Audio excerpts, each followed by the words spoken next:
होता है या फिर पीसी से होता है, कैसे होता है, उस चीज़ के बारे में बात करेंगे, लेकिन ढंग से डिस्क्राइब करेंगे एंड्रॉयड के ट्यूटोरियल को।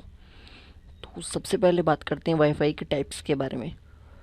दोस्तों वाईफाई जहाँ तक मुझे पता है 3 टाइप्स के होते हैं, और इसमें से एक होता है WEP, एक होता है WP2।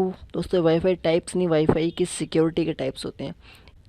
एक होता है WEP, WP2 एंड नेक्स्ट होता है जिसमें WPS इनेबल होता है। दोस्तों WPS इनेबल सिक्योरिटी क्या होती है? तो बहुत से लोग पूछते हैं WPS इनेबल ही वाईफाई क्यों हैक होते हैं एंड्रॉयड फ़ोन से, बाकी के क्यों नहीं होते? तो उसका जवाब भी है मेरे पास। दोस्तों मैं आपको एक शॉर्ट सा एग्जांपल दूंगा।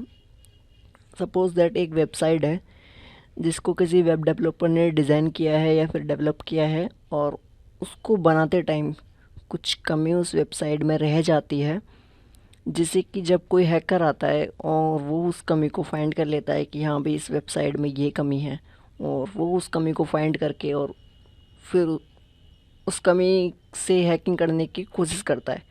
तो इसी तरह से ये जो वाईफाई नेटवर्क्स होते हैं, जिनके आप अपने मोबाइल में जाएंगे, वाईफाई ओपन करेंगे और वाईफाई की सेटिंग्स में जाएंगे, तो वहाँ पे आप सर्च करेंगे, तो अगर आपके एरिया में या फिर आपके कॉन्टैक्ट में कोई ऐसा वाईफाई नेटवर्क होगा जिसके आगे साइड में लिखा होगा WPS इनेबल, तो बहुत ज़्यादा चांसेस है, 90% चांसेस हैं कि आप उसको अपने एंड्रॉयड मोबाइल से हैक कर सकते हो। अगर किसी नेटवर्क के साइड में नहीं लिखा होगा WPS इनेबल, तो आप अपने एंड्रॉयड मोबाइल से उसे हैक नहीं कर सकते। कर भी सकते हैं, लेकिन कुछ फ़ोन्स या फिर कुछ चिपसेट ऐसे होते हैं जो उन सॉफ्टवेयर्स को सपोर्ट करते हैं जो WEP राउटर्स को हैक करते हैं। लेकिन जो सॉफ्टवेयर्स आते हैं ये आजकल, जो मैं इस वीडियो में आपको एक सॉफ्टवेयर के बारे में बताऊंगा, उससे अब खाली WPS इनेबल, जो WPS वल्नरेबिलिटी होती है, अब वो जिस वाईफाई नेटवर्क में अवेलेबल होगी, आप केवल उसको हैक कर सकते हैं अपने एंड्रॉयड फ़ोन से इस वीडियो के ट्यूटोरियल में। दोस्तों मैंने एक छोटा सा वीडियो बना के रखा हुआ है जिसकी मदद से मैं आपको समझाऊंगा कि कैसे ये एप्लीकेशन वर्क करता है। तो आइए देखते हैं उस वीडियो को। दोस्तों ये एप्लीकेशन है WPS WPA टेस्टर के नाम से। हमें सिंपली जाना है, अपने फ़ोन का वाईफाई ओपन करना है, देन ये एप्लीकेशन हमें ओपन करनी है, और उसके बाद यहाँ पे ऊपर स्कैन पे क्लिक करना है, एंड ये स्कैन करेगा, और जिसके आगे ग्रीन कलर का आइकन दिया हुआ उस वाईफाई पे क्लिक करना है, और फिर स्क्रॉल डाउन करके कनेक्ट ऑटोमेटिक पिन पे क्लिक करना है। देन ये ट्राई टू कनेक्ट रूट बता रहा है। अभी आपका फ़ोन रूट इनेबल होना चाहिए। अगर आपको नहीं पता कि रूट कैसे करते हैं तो आप नीचे डिस्क्रिप्शन में देख सकते हैं। यहाँ पे देख रहे हैं आप पासवर्ड दिया है, मैंने कॉपी टू क्लिपबोर्ड कर लिया। अब मैं जाऊँगा वाईफाई की सेटिंग में, एंड ये नेटवर्क है, इसके आगे देख रहे हैं आप लिखा हुआ है WPS इनेबल, और मैंने यहाँ पासवर्ड डाला and then connect, so password and then connect.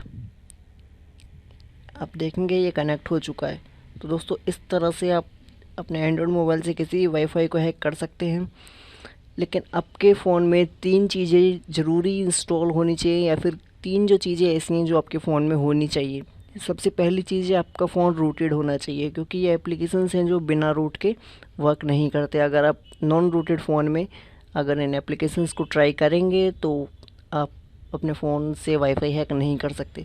अगर आपको जानना है कि अपने फ़ोन को रूट कैसे करते हैं, तो नीचे डिस्क्रिप्शन में मैंने लिंक दिया हुआ है, आप उसको फॉलो करके अपने फ़ोन को रूटिंग करने के तरीके के बारे में जान सकते हैं। उसमें मैंने 10 तरीके दिए हुए हैं जिससे आप बिना कंप्यूटर के, बिना पीसी के अपने फ़ोन को रूट कर सकते हैं। दोस्तों अगर आपको रूटिंग के बारे में जानना है कि रूटिंग क्या होती है, तो उसके लिए भी डिस्क्रिप्शन में मैंने हिंदी वीडियो बना के लिंक दिया हुआ है, आप जान सकते हैं रूटिंग क्या है, रूटिंग के क्या फ़ायदे हैं और रूटिंग के क्या नुकसान है। और मैं आपको रिकमेंड करूँगा कि आप रूट करने से पहले एक बार ज़रूर जान ले रूटिंग के फ़ायदे और नुकसान, क्योंकि रूट से आपके फ़ोन में बहुत सारे नुकसान हो जाते हैं, लेकिन आपको बहुत सारे फ़ायदे भी मिलते हैं। और दोस्तों नेक्स्ट चीज़ है बिजी बॉक्स। तो आपको ये बिजी बॉक्स अपने फ़ोन में इंस्टॉल करना पड़ेगा। आपको सिंपली जाना है प्ले स्टोर में और सर्च करना है BusyBox, and then install पे क्लिक करना है, और ये इंस्टॉल हो जाएगा। फिर उसके बाद आपने इस एप्लीकेशन को ओपन करना है, और उसके बाद उसमें इंस्टॉल के बटन पे क्लिक करना है, और सिंपली वो 2 से 3 मिनट लेगा इंस्टॉलिंग में, लेकिन आपका फ़ोन उसके लिए पहले से रूटेड होना चाहिए। उसके बाद आपके फ़ोन में बिजीबॉक्स इंस्टॉल हो जाएगा और उसके बाद आपने एक एप्लीकेशन आता है एक्सपोज इंस्टॉलर। ठीक है दोस्तों, वो आपने उसकी भी लिंक मैंने नीचे डिस्क्रिप्शन में दी हुई है, आपने उसे डाउनलोड करना है एंड इंस्टॉल करना है और उसके बाद एक्सपोज्ड फ्रेमवर्क अपने फ़ोन में इंस्टॉल करना है, वो सॉरी अपडेट करना है या इंस्टॉल करना है। और उसके बाद जब आपके पास ये फ़ोन में तीनों चीज़ें हो जाएंगी, देन आपको वाईफाई हैकिंग करते टाइम एक चीज़ का ध्यान रखना है दोस्तों, और भी बहुत सारी ऐसी चीज़ें हैं जिनके बारे में आपको ख्याल रखना है, तब भी आप वाईफाई अपने एंड्रॉयड मोबाइल से हैक कर सकते हैं। एक एप्लीकेशन आता है एंड्रॉयड डंपर के नाम से, आप चाहें तो उसको भी यूज़ कर सकते हैं। उसको भी यूज़ करना कोई हार्ड नहीं है, आपको सिंपली आपके फ़ोन में रूटेड होना चाहिए आपका phone, and then BusyBox install होना चाहिए, एक्सपोज इंस्टॉल होना चाहिए, एंड आप उसको भी ऐसे सिंपली 2-3 स्टेप्स हैं ओपन करना है। और वो एप्लीकेशन क्या है, ऑटोमेटिकली फाइंड कर लेता है आप जैसे किसी गली से या फिर किसी रोड से निकल रहे हो, तो अगर आपके नेटवर्क में कोई WPS इनेबल वाईफाई होगा तो वो आपको नोटिफिकेशन के थ्रू बता देगा कि यहाँ पे एक WPS इनेबल वाईफाई अवेलेबल है, तो आप उसको ट्राई टू कनेक्ट करके हैक करने की कोशिश कर सकते हो और बहुत ज़्यादा चांसेस है कि WPS इनेबल वाईफाई उससे हैक हो जाएगा। तो अगर ये WPA टेस्टर एप्लीकेशन आपके लिए वर्क नहीं करता है तो मैं आपको रिकमेंड करूँगा कि आप एंड्रॉयड डंपर एप्लीकेशन को ज़रूर यूज़ करें।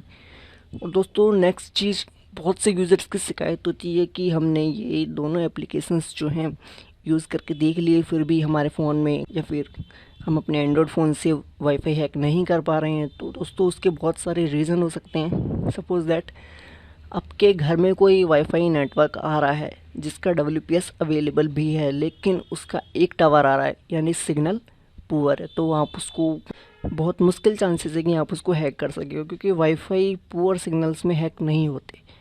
आपको ज़रूरत है कम से कम 2 या 3 टावर की। अगर 3 टावर आ रहे तो बहुत ज़्यादा चांसेस होते हैं कि उसका पासवर्ड ब्रेक हो जाए, लेकिन अगर एक टावर आ रहा है और आप सोचेंगे कि उसी में हैक हो जाए तो नहीं। उसके लिए आप एक चीज़ कर सकते हैं, आप उस नेटवर्क के पास जाइए, बहुत करीब जाने की कोशिश कीजिए और वहाँ जाके उसे हैक कीजिए, फिर आप यूज़ उसे एक टावर में भी कर सकते हैं। यानी कि अगर आपके किसी पड़ोसी ने लगाया हुआ है, फिर पड़ोस में किसी शॉप पे लगा हुआ है, तो आप उस शॉप या उस पड़ोसी के घर के पास जाइए और वहाँ पे जाके उसे हैक कीजिए और फिर आप अपने घर में आके उसे ईज़िली यूज़ कर सकते हैं। सिंगल टावर पे भी आपको स्पीड थोड़ी कम मिलेगी, लेकिन आप यूज़ कर सकते हैं। देन दोस्तों यूज़र्स पूछते हैं कि WP2 और WEP वाईफाई कैसे हैक होते हैं। तो दोस्तों WP2 तो जहाँ तक मुझे पता है कि एंड्रॉयड फ़ोन से नहीं हैक होते, वो लिनक्स ऑपरेटिंग सिस्टम होता है उससे हैक होते हैं। काले लिनक्स हो गया या फिर बैकट्रैक 5 हो गया, तो वो डिक्शनरी अटैक अप्लाई होता है, वो बहुत ही लंबा चक्कर है, हर यूज़र नहीं अप्लाई कर सकता, उससे हैक करना बहुत ही हार्ड है। एंड देन WEP अगर वाईफाई नेटवर्क की बात करें तो दोस्तों अगर आपका फ़ोन में साइनोजिन मोड रोम है तो आप WEP नेटवर्क्स को भी हैक कर सकते हैं। मीन्स साइनोजिन रोम आप सोचोगे क्या होती है, तो आपका फ़ोन अगर रूटेड है तो आप अपने फ़ोन के लिए कस्टम रोम सर्च करके आप गूगल में सिंपली सर्च कर सकते हो योर फ़ोन मॉडल और साइनोजिन मोड लिख के या फिर CM रोम लिख के अपने फ़ोन के लिए सर्च कर सकते हो। तो अगर आपके फ़ोन के लिए CM रोम अवेलेबल होगी तो आप उसे डाउनलोड कीजिए एंड अपने फ़ोन में फ्लैश कीजिए। वहाँ पे जहाँ से आपको रोम मिलेगी वहाँ पे आपको फ्लैशिंग के मेथड भी दिए होंगे। आप कस्टम रोम्स के बारे में जानिए थोड़ा सा, फिर उनको फ्लैश कीजिए अपने फ़ोन में। लेकिन एक बात याद रखिए, अगर आपको कस्टम रोम्स के बारे में नॉलेज नहीं है तो आप अपना फ़ोन या फिर अपना एंड्रॉयड डिवाइस ब्रेक भी कर सकते हैं, यानी कि वो हार्ड ब्रेक हो सकता है, सॉफ्टवेयर भी हो सकता है, उसका सॉफ्टवेयर उड़ सकता है। तो अगर आपको रोम्स की नॉलेज नहीं है तो आप ये WPS वाला ही हैक कीजिए, और अगर आपको फ्लैशिंग वगैरह आती है तो आप अपने फ़ोन के लिए CM रोम फाइंड कीजिए और फिर उसे फ्लैश कीजिए। उसके बाद एक सॉफ्टवेयर आता है BC मोन के नाम से। अगर आपके पास आपके फ़ोन में CM रोम है और आप BC मोन का ट्यूटोरियल देखना चाहते हैं तो आप नीचे कमेंट कर सकते हैं, मैं उसके लिए भी आपको ट्यूटोरियल बना के दे दूँगा। लेकिन इस वीडियो में मैंने अभी WPA टेस्टर ऐप को डिस्क्राइब किया है, और सेम इसी की तरह एक WPS कनेक्ट के नाम से भी एप्लीकेशन है और एक एंड्रॉयड डंपर। तो अगर ये WPS टेस्टर आपके लिए वर्क नहीं करता है तो आप एंड्रॉयड डंपर या WPS कनेक्ट यूज़ कर सकते हैं। और दोस्तों दोनों एप्लीकेशन के क्रैक वर्जन के लिंक मैंने नीचे डिस्क्रिप्शन में दिए हुए हैं, क्योंकि दोस्तों अगर आप प्ले स्टोर से डाउनलोड करते हैं ये एप्लीकेशंस तो आपको फ्री वाले वर्जन मिलते हैं। तो आपको क्रैक वर्जन चाहिएंगे अगर आपको वाईफाई हैक करना है तो, क्योंकि क्रैक वर्जन में क्या होता है, प्रीमियम कुछ फीचर होते हैं और उनके थ्रू जल्दी हैक हो जाता है या फिर ज़्यादा चांसेस होते हैं हैक करने के। तो मैंने वो प्रीमियम और क्रैक वर्जन्स नीचे एक्सटर्नल वेबसाइट्स पर अपलोड करके आपको दिए हुए हैं। आपको सिंपली जाना है, डाउनलोड पे क्लिक करना है। अगर आपको 1-2 एड्स होंगी तो आपको बाईपास करना है या फिर बैक जाना है एंड दोबारा डाउनलोड पे क्लिक करना है, तो आप सिंपली उनको डाउनलोड कर सकते हैं। दोस्तों आज के लिए इतना ही बस। उम्मीद करता हूँ आपको ट्यूटोरियल पसंद आया होगा, और अगर आपको हमारा ट्यूटोरियल पसंद आया है तो प्लीज़ वीडियो को लाइक करें, और आपको वीडियो कैसा लगा आप हमें कमेंट में बता सकते हैं। और प्लीज़ हमारे चैनल को सब्सक्राइब कीजिए, जिससे कि आने वाले ऐसे ही टेक वीडियोज़ के, हैकिंग वीडियोज़ के नोटिफिकेशन आपको अपने फ़ोन में मिल जाए। तो दोस्तों थैंक यू फॉर वॉचिंग। आज के लिए बस इतना।